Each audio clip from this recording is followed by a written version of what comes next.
Sawubona, Sisterhood. Wonderful to be together this evening and just to have all of you here. Thank you for coming.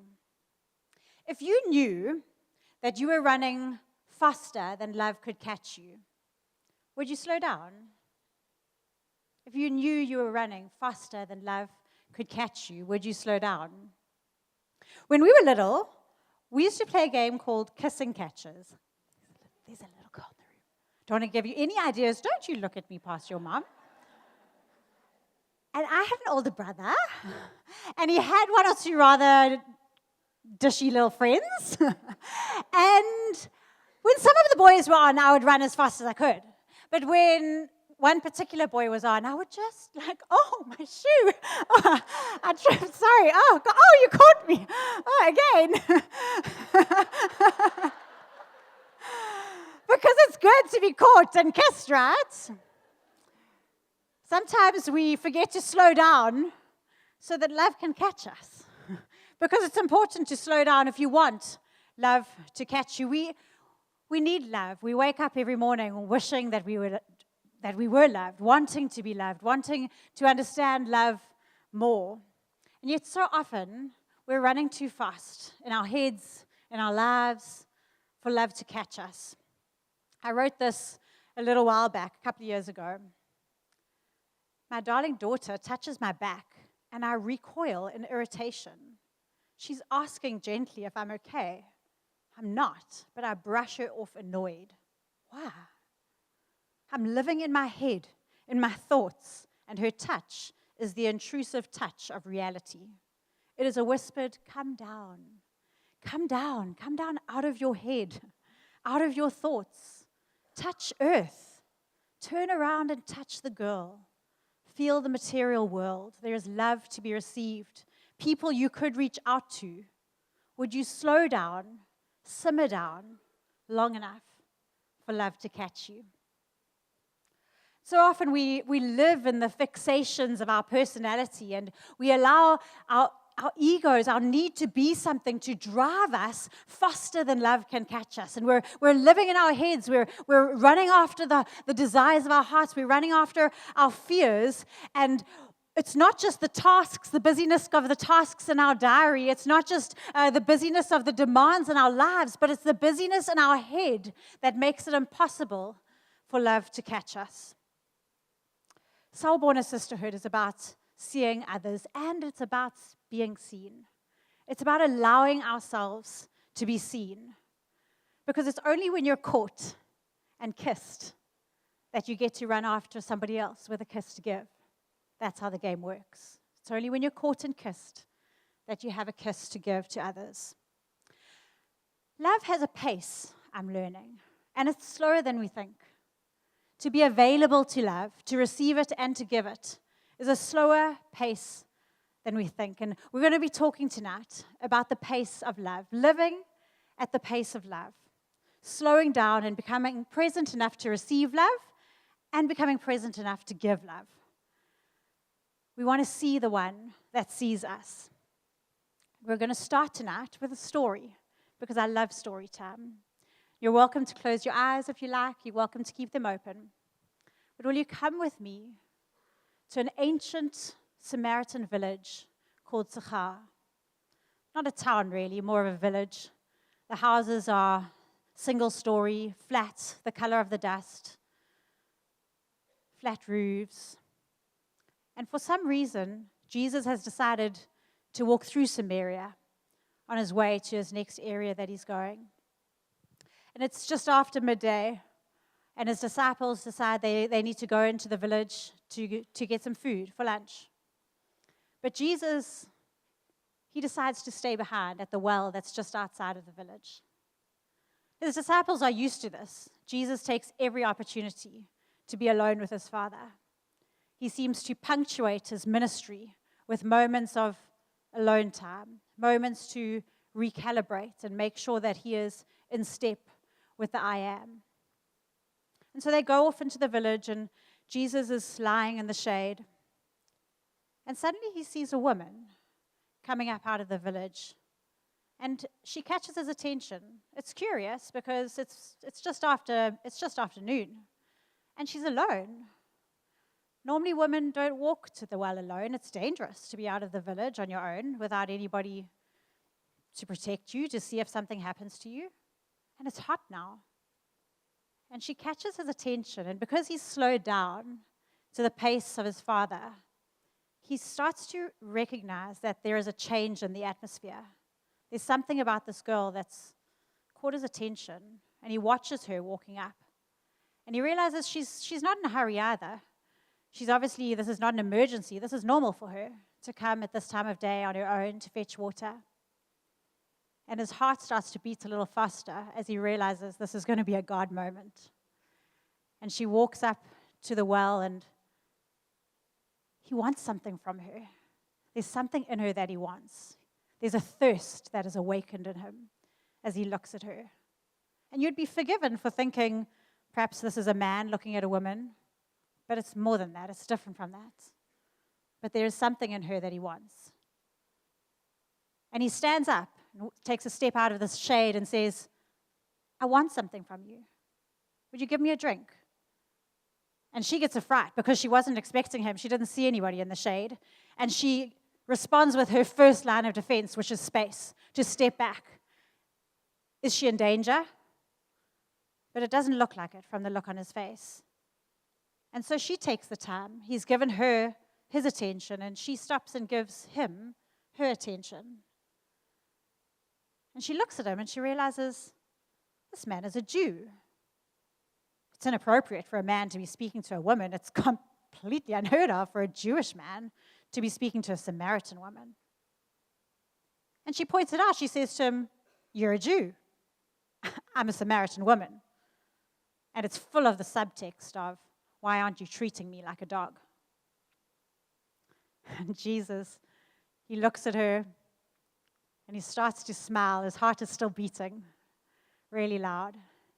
And he says to her, if you knew who I am, you'd be asking me for a drink.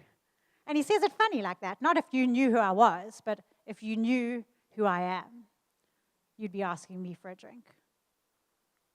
And she thinks, okay, this guy's not a physical danger to me, but what does he want? And so she steps into her next way of defense, her next defensive mechanism, and she puts on the persona she's used to, flirtatious and available. And she says to him, okay, I'll bite. How are you going to draw water? You don't even have a bucket. This well is deep, you know. Are you greater than our ancestor Jacob who dug it? And he says to her, this well, Jacob's well, you come here every day? The water doesn't satisfy. I'm talking about something different. The water I'd give you, if you drank from my water, you'd never thirst again. She laughs. She's having a little bit of fun. She's got that persona up. She knows what she's engaging through. She's comfortable in this space. She laughs at him and she says, okay, I'd love that water. Give it to me, please. And then all of a sudden, Jesus says something that she wasn't expecting. He says, go call your husband, and then I'll give it to you. And she's put on the back foot because it's not the kind of counter she thought. The persona she had been using, the defense mechanism she'd been using, all of a sudden he'd cut under it because no longer it was a man and a woman, but it was a man wanting to speak to a woman's husband. And she's caught a little bit off guard, but she decides to carry on down the same line because so often when we're caught off guard, we don't pivot quite as quickly as we should. So she sticks with the same persona and she says, I have no husband. And he says, I know. You've had 5. And the man you're now living with is not your husband. It's like in that first statement, go get your husband. He had taken hold of the curtain that she'd been hiding behind. And in the second statement, you have had 5 husbands, and the 6th one you're not even living with. He'd ripped it down, and she stood exposed. And she had a choice to make. Was she going to run? He'd exposed her deepest shame. She'd been flirting, and now she was shown to be no better than a whore. But it wasn't her only defense. She had other personas to hide behind. She was a clever girl, really smart actually. She had intellectualism. And so she just sidestepped into her next one. And she started a religious debate. She says, okay, I see you're a prophet. You know stuff. And she started opening up an age-old religious debate that Jews had often had with Samaritans about where people should worship in the temple and on the mountain nearby in Samaria. But Jesus, he hasn't changed his look. There's no judgment on his face. He hasn't recoiled at the idea that she has 5, 6 men. There's just a gentle presence to him. He stays with her in the conversation with just a presence. And he looks at her and he says, you know what? It's not about where you worship. It's not about the external place. It's about the internal place that you worship from. It's about the heart that you worship from. And he cuts through her last defense of intellectualism straight through to her and he says, it's about worshiping from who you really are. Not from your egos, not from the different personas that you put on. It's about worshiping from who you really are. And it's worked. He's got through it all. She's not only beautiful and smart, she's also really brave. She doesn't run. She stands, her deepest heart exposed. And she nods and she says, it's confusing.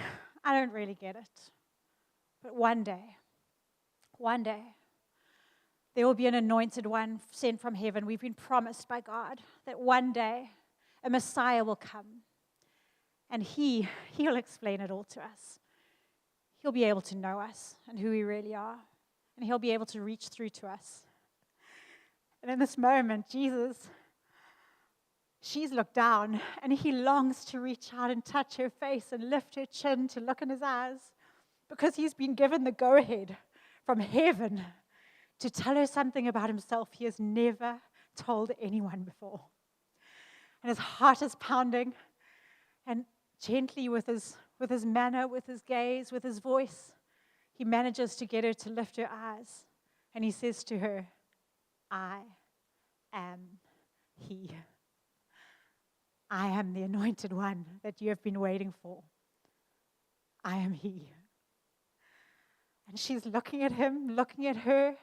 His attention has not left her for a second, as every veil and every defense and persona has been ripped off her, but like gently. And there's just this radical acceptance of her as she stands there. There's this affection, as he can hear in her she can hear in his voice the touch that he longs to give her. And she wonders, is it true? Could it be true? Could the thing I've been waiting for my whole life, the one I've been waiting for my whole life, be standing in front of me? And just at this moment, the disciples arrive back from the village, and they've got food, and they see their rabbi, their teacher, and he's talking with a Samaritan woman, and it's like all kinds of appropriate, and he has not obviously realized the reputational damage that this is going to cause him. But they can sense there's lightning bolts in the air, and they don't dare say anything. They just stand there. And she stands there, and Jesus stands there, and they're staring at each other, and all of a sudden she realizes that she's been caught and she's been kissed. And it's her turn. And she leaves her water jar and she runs back to the village. She runs back to the place of her shame. And she runs and she skips and she calls and she says, I found a man who knows everything about me. And I think he's the Messiah. I think he might really be the one. And the disciples are caught in this awkward moment as Jesus is watching this lady go skipping and running and shouting out down the hill towards her village, and they don't know who's going to break the silence. And eventually one of them says, we brought food. And Jesus, he doesn't take his eyes off of her. This is the one he's revealed himself to for the very first time. he is so, so focused on her, and he just shakes his head and he says to them without looking, I am completely satisfied. I've had a meal you know nothing about. And that's how the story ends. What takes a woman from being so ashamed that she has no sisters? She doesn't get to come to a sisterhood evening like this. I don't know if any of you have arrived here alone, and it's weird for you. You're not used to people seeing you. Well, she was that lady. She was not used to people seeing her with anything nice to say, unless it was a man who wanted something from her. And she goes running into the village, and naked, in every sense of the word that matters. And she goes running into there and she says, He knows about the husbands. He knows about every single one, and he still loves me. Come and see. Come and see the man. I think he's the one. I think he is the anointed one. And the whole village follow her back up to Jesus. The whole village follow after her, wondering, she is totally acting out of character. She never draws attention to herself like this. Maybe he might just be the anointed one. What I love about that story is that he notices her, that he gives her his full attention, that he wants something, he's thirsty. But she's come to the well thirsty. She had water to get. And Jesus drinks from her. And she drinks from Jesus. And they both leave the well satisfied, but they've forgotten about the water at the bottom of the well. That is the beauty of an encounter with Jesus, satisfied by her devotion. He thirsts for our devotion. He thirsts for our attention. He thirsts for our acceptance like we thirst for his. He thirsts for our affection like he thirsts, like we thirst for his. A psalmist writes it like this. I'm ready to tell my story of failure. I'm no longer smug in my sin. God, help me. I want some wide open space in my life. I'm ready to tell my story of failure. I'm no longer smug in my sin. God, help me. I must have some wide open space in my life.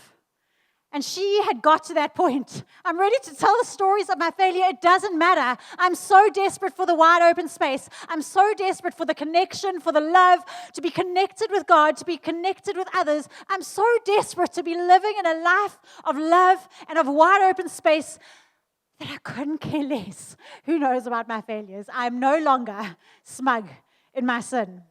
Have you ever been this desperate that you did not know, you no longer cared about the means to the end, you just had to get to the end? You just couldn't be bothered anymore. You so badly want what's there that you really, decency be damned, getting there.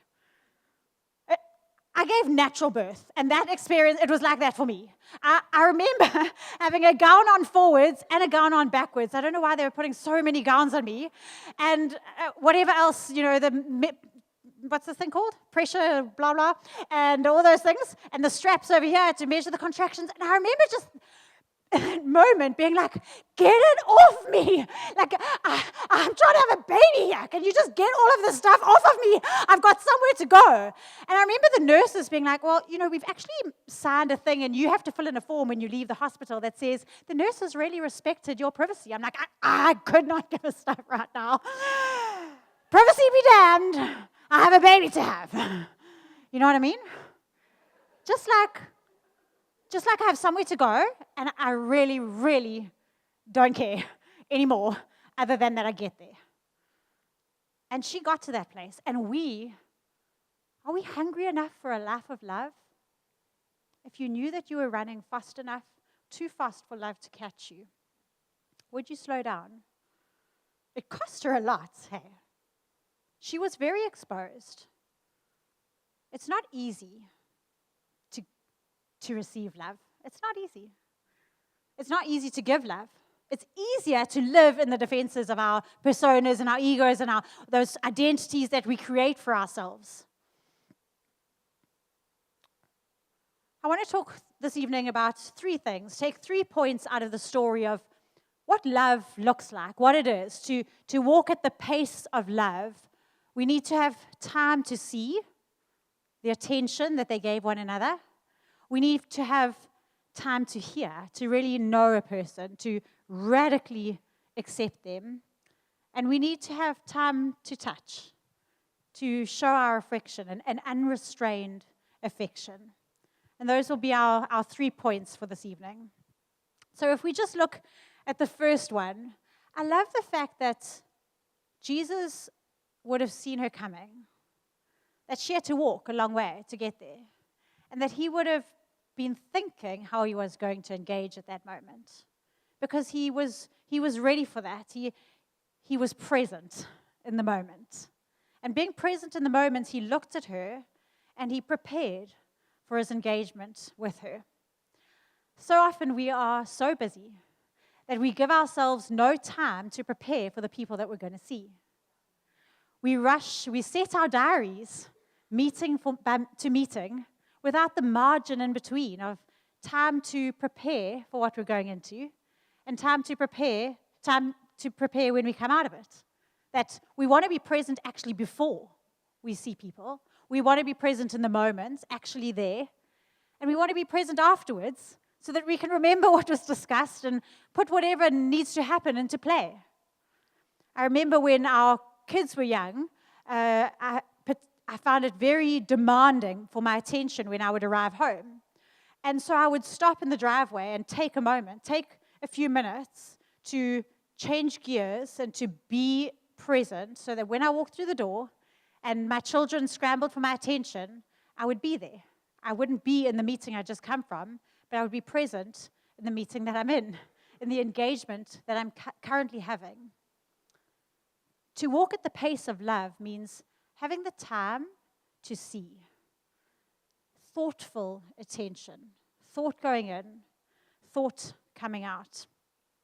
It took for Jesus, even Jesus, regular moments with his Father, regular moments to recalibrate. Have you ever gone for a walk or a run with a friend or a running partner who runs just a little bit faster than you? It is not fun at all. It's like in the beginning you think, yeah, sure, it's just a tiny bit. But as you're running, when they outrun you, you lose your breath entirely, and it's just not at all fun. To run, some of us also run too slowly. we pace ourselves down a bit, and we're running so slowly that we're falling asleep at the wheel, and we're not paced by love. But Jesus took time to be in the present with the God whose name is I am. Not I was, I will be, I am. If you want to meet with God, I can tell you this for free, he only ever meets with people in the present. For sure. If you are sitting and you decide after this evening, you all fired up and you're going to wake up tomorrow morning and have a devotion that you haven't had for a month, beautiful, do it.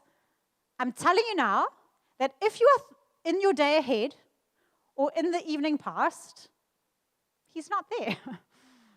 He only ever meets with people in the present. He is the I am. When you still yourself to the present, you will find him. He will be there. And Jesus did this regularly. He stilled himself to the present and then paced himself by the ticking clock, by the present. Not waiting there, not stopping there, not running ahead, but pacing himself by the great I am. And because of that, he was aware of the change in the atmosphere as the lady arrived, as that woman appeared and is on the horizon. He sensed something. In the presence of the I am, he sensed that there was a shift, that there was something that was happening.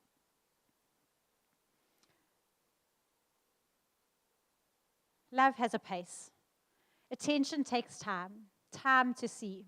I was in a neighborhood the other day and there was a sign up there, such a clever sign, that said, Drive like your children and pets play here. It was brilliant. Drive like your children and pets play here. Drive at a speed that you would be able to see, that you would be able to notice and adjust if necessary. Can we stop long enough to recognize the attention of the Spirit of God on us? And can we stop long enough to put our attention on those He's given us to love? That we take a moment when a sister walks in the room, we take a moment to see. A moment to see. You know, there's some people that are just so great at that. They see you and they look right through you. They can see that there's something because they've seen for real. Can we be those people? And it starts with being seen. It starts with allowing God to put His attention on us and for us to accept that attention and to respond in attention. Once we're caught and kissed, we have a kiss to give. Secondly, going at the pace of love means we have time to hear. Time to hear what's really going on. Time to hear what's really happening in someone's heart. Jesus looked at her with a radical acceptance. As she said this, I have no husband, and that, I want to have a religious debate with you. He had time to really hear, and His presence with her was just a radical acceptance. I want to ask you, beautiful ladies whom I love, will you take time to sit with yourself and radically accept whatever you notice about yourself? To sit in your own presence, watch your thoughts, think about what you're doing, what you're feeling, and to just radically accept it. Acceptance doesn't have to mean approval. I understand that there'll be things that one part of you think the other part of you really should not be doing. It's okay. Can you accept the part that really shouldn't be doing that? And this little bossy part over here that's being a little bit judgmental right now. Can you accept all the parts in a radical acceptance of just who you really are? As Jesus looked at her, He literally just said, it's true. You've had 5 husbands, and the man you're living with is not your husband. Shame on you. He didn't add that. He just said, I see you. There was something in the way He saw her that made her not run away. Something in the way He looked at her and accepted her in that moment that made her think, I'm going to give this guy a chance. Like, I want to stay. I want to hear what more he has to say. The pace of love has been something that I've been thinking about for a long time. And it particularly came to my attention when Richard and I were away last year. We took some time, got away for just over 2 weeks, just the two of us. I know, crazy, right? I pray that Jesus would bless you all with the same. Receive it.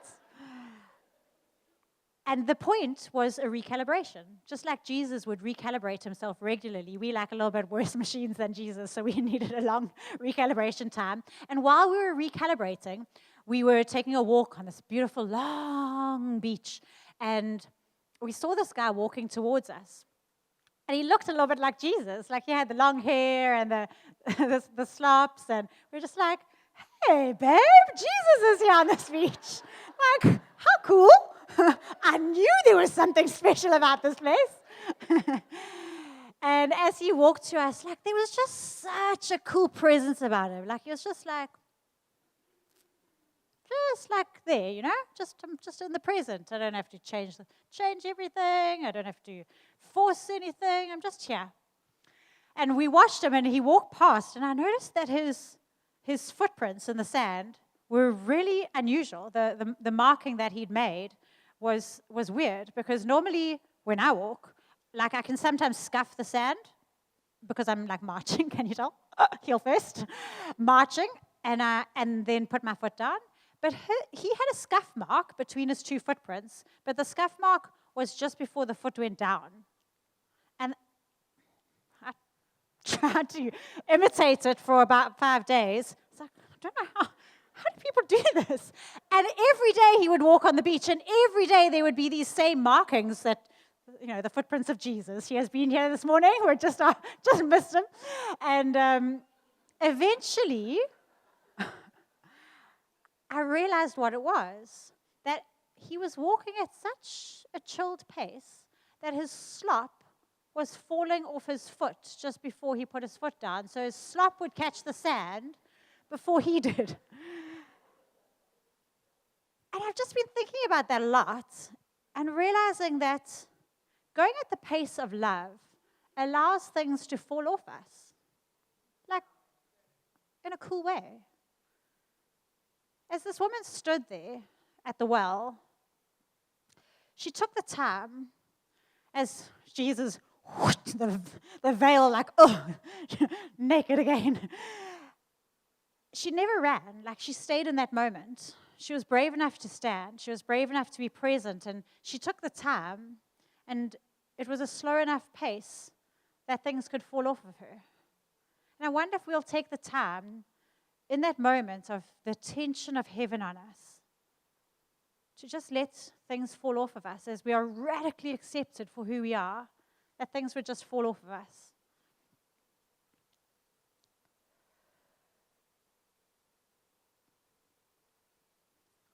I wanted to share a little bit of my story. But for those who are new to Sisterhood is always like an overshare, just letting you know. Just letting you know, because what happens at Sisterhood stays at Sisterhood, right? I have had these moments like throughout my life of wanting to, giving that one-liner of, I have no husband, not sure if you're going to be further exposed, and then having Jesus just go whoosh and expose more in my life.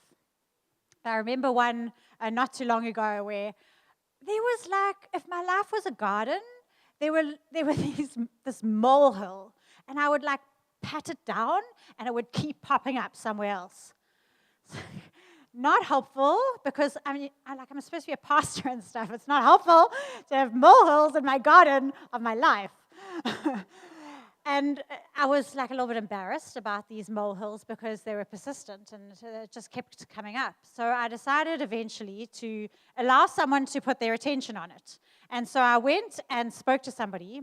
At different times in my life, it's been different people. It has been God, it's been a friend, it's been a counselor. But in this time, I went and spoke to somebody and said, sorry, this is a little molehill, and it just keeps popping up.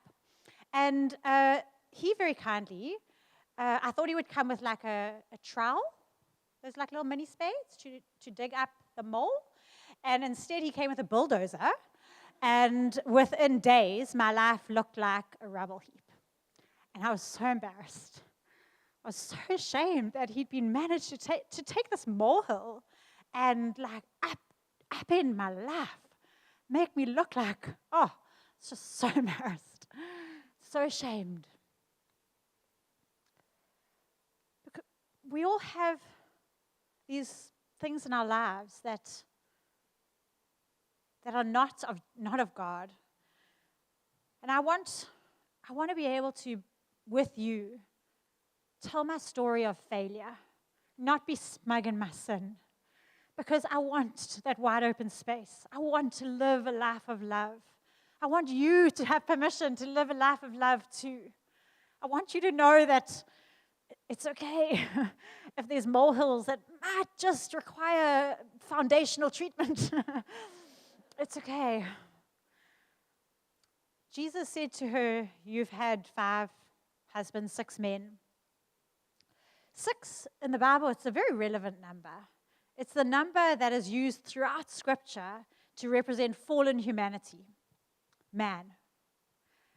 And as people, as girls, we run after husbands as well. I'm not talking for those people who are actually running after physical husbands, that as well. But like we run after husbands, metaphorically speaking. We run after people, things, humanity, fallen humanity, to care for us, to husband us. I want to give you the definition of the word husbandry. It means to manage carefully, to cultivate, to care for. People study animal husbandry. It's a real subject. Husbandry is a thing. So the name husband, it comes from a position of somebody who comes alongside you to cultivate your life, to manage it with care, careful attention. And we need husbands in that sense of the word. Our lives are gardens that need to be cultivated, that need to be managed carefully. And we look for husbands all over the place. And I can give you a list of illegitimate husbands that I've looked to in my life for the things that I need, the deep desires of my heart. I think of performance. I've looked to performance as a husband. I think when I was, for many years, I felt like I didn't have value just in who I was. Like if I just rocked up at your house and was just there, it wouldn't be enough. Like I'd need to have something to offer, like ta-da, like some success, some performance to offer in order to have value. And that was a husband for me. I think I've been husbanded by my competence.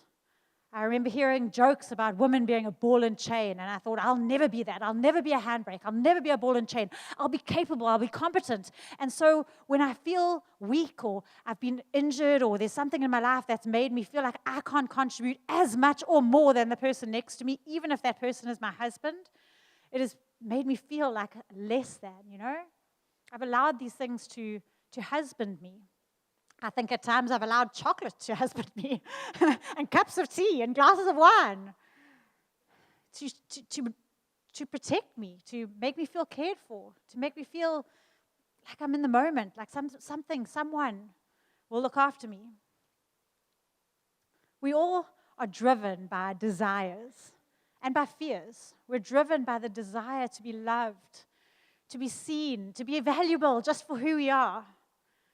We're afraid. We're driven by fears that we're not good enough, that we won't be protected, that we won't be cared for. And we run around allowing things to husband us that are earthly.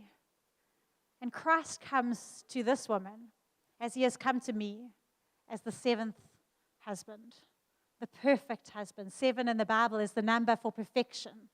And he comes as that seventh husband, and he meets her in that place. He meets me in that place, in a place that makes me want to tell the story of my failures and say, you know what? Jesus, he never named her husbands. Did you notice that? He never named them. And I don't have to name mine, and you don't have to name yours. You can if you want, and I can if I want. But it's not about that. The point is, there have been many.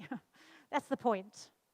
But he comes in as the seventh husband, just to love her with radical acceptance. I can run into this room tonight and say, I've met a man who knows everything I've ever done, and he loves me, and he wants to drink from my life. That's bizarre. I've met a man who knows everything about me, and he wants to drink from my life. He is satisfied in my attention and my acceptance of him and my devotion and affection for him. Jesus doesn't name our husbands, but Satan does. Oh, he loves to name our husbands. Satan comes as the accuser to intensify our sin, to rub it in. Jesus comes as the Savior to take away our sin, to rub it out. That's what kind of Savior he is. Which voice has your attention? The voice of the accuser, naming your husbands, pointing out your failures, or the voice of the Savior that comes to you with radical acceptance? What you think you're hiding, he sees it already, and he hasn't run away, and he's not going to. There is a beautiful scripture that I'd love to share with you, just about transferring our identity from these egos and personas that we try and create, and we try and make sure other people see us in the way that we would like them to see us, and we project these egos onto other people. And once you've met that seventh husband, once you've had his attention on you for long enough to know his radical acceptance, this could be your story. From Galatians 2. If I was trying to be good, I would be rebuilding the same old barn that I tore down. I would be acting as a pretender. What actually took place is this. I tried keeping the rules and working my head off to please God, and it didn't work. So I quit being a lawman so that I could be God's man. Christ's life showed me how and enabled me to do it. I identified myself completely with him. Indeed, I've been crucified with Christ. It's like the old persona no longer lives. My ego is no longer central. It is no longer important that I appear righteous before you or even have your good opinion. And I'm no longer even driven to impress God. Christ lives in me. The life you see me living now is not mine, but it is lived by faith in the Son of God who loved me and gave himself for me. And I'm not going to go back on that. Is it not clear to you that to go back to that old rule-keeping, peer-pleasing religion would be an abandonment of everything personal and free in my relationship with God? This is what made her abandon her cloak of shame, that woman at the well, and run headlong into the place where she had been most humiliated, shouting out that she'd met a man that knew everything she'd done and loved her anyway. This is what makes me stand up and say, whatever you think you know about me, I want you to know for a fact that I've been husbanded by illegitimate husbands, that I have followed after things that are false, that I've put on things, that I've tried to be someone, and that I'm not going to do it anymore. That I have found a love that accepts me when I just do nothing. When I literally arrive and sit on the couch with Jesus, he seems to be okay with that. And he seems to be happy to know me for who I am. The Bible is, what I love about it is it's like rich. It's like a diamond mine that the more you dig, the more you find. There's just so many layers to it, intentionally, because it's woven together by the Spirit of God. And one of the details that I'm sure Jesus would have been aware. In fact, as I read it, he definitely was aware that he's sitting at Jacob's well, offering a different drink of his life. Now, if you know anything about Jacob, Jacob was the son of Isaac, who was the son of Israel. No, Abraham. Abraham, Isaac, Jacob. And Jacob was literally a hustler from the day he was born. His name literally means to grasp the heel, which is a metaphor for a deceiver, because he was born holding onto his brother's heel. And for the rest of his life, every single thing that came to Jacob, he had to fight for, hustle for, manipulate for, strive for. From the moment he was born, his very birth, he had to strive, manipulate, hustle. Then he wanted a birthright, and he had to hustle for that. And then he wanted a blessing from his father, and he had to manipulate and deceive and hustle for that. And then he went to a different land, and he wanted a wife, and he had to deceive and manipulate and hustle for that. And then he wanted to build up his flocks, and he had to deceive and manipulate and hustle. Then he meets God himself, and guess what? He has to wrestle and hustle for a blessing from God. His whole life is about the hustle and about the striving. And Jesus sits at the well, and he looks there, and he looks at the woman, and he says, the water from Jacob's well doesn't satisfy you, does it? I have different water. If you drink from me, you will be eternally satisfied. You won't have to live the hustle anymore. You won't have to live the striving, the manipulation. You won't have to live that life. You won't have to pretend. You won't have to work for every single thing. You're going to get love and value and attention and acceptance permanently, just from me.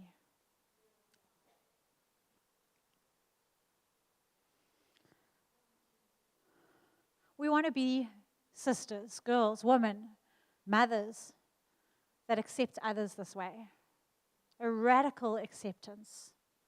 That when we look at our husbands and our friends and our kids and the people in our community, we can see through the layers and the mistakes, and we can accept them radically, just for who they are. Acceptance doesn't have to mean approval. Acceptance doesn't have to mean approval, but we need acceptance. People need acceptance. This is the pace of love.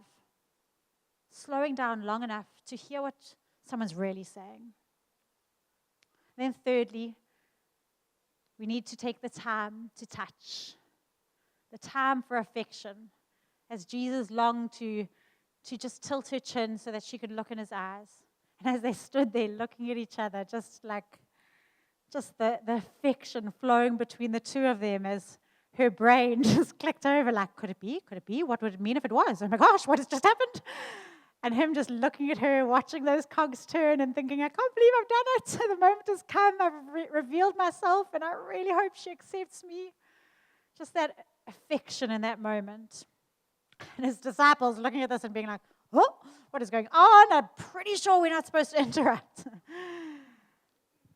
Just unrestrained affection. There's a holding nothing back. He has revealed his full self to her.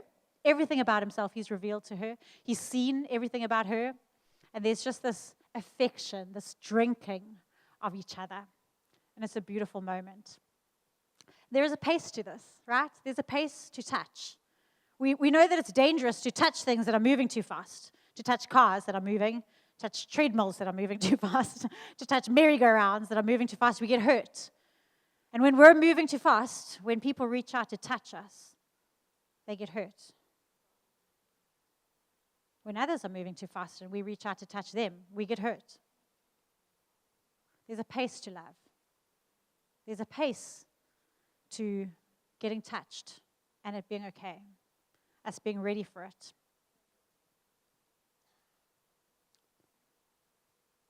I wrote this more recently. Having gone through the upheaval of the garden, having gone through the time to let Jesus put his attention on me and watch me long enough so that things start falling off. It's a little bit different to recoiling at the touch of a daughter who loves me and is asking me if I'm okay. See, I wrote this.